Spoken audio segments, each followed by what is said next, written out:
Pengamat tata kota dari Universitas Trisakti, Nirwono Joga, menilai susutnya pagu anggaran Kementerian Pekerjaan Umum dan Perumahan Rakyat, PUPR, menjadi tantangan bagi pemerintah dalam pengembangan Ibu Kota Nusantara, IKN.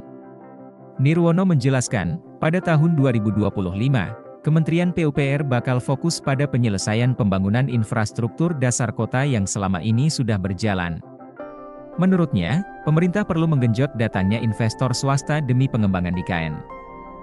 Tahun 2025 Kementerian PUPR akan fokus pada penyelesaian pembangunan infrastruktur dasar kota yang sudah dilakukan, di tengah jatah APBN yang 20% untuk pembangunan IKN tinggal sedikit, ujarnya kepada Kontan.co.id, Rabu, 19 Juni 2024. Nirwono mengungkapkan, Kepala dan Wakil Otorita IKN, OIKN, yang baru harus bisa mendorong pihak swasta dalam pembangunan infrastruktur maupun properti di IKN.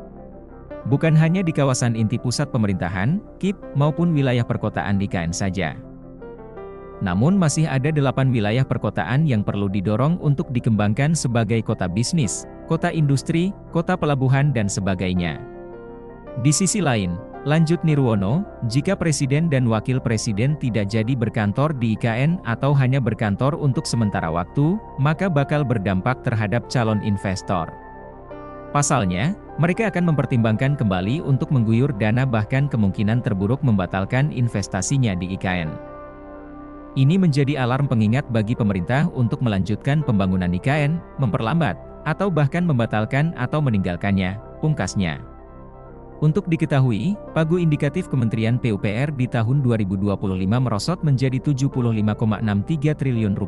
Ini jauh dari kebutuhan pagu yang dirancang PUPR yakni sebesar Rp212,58 triliun.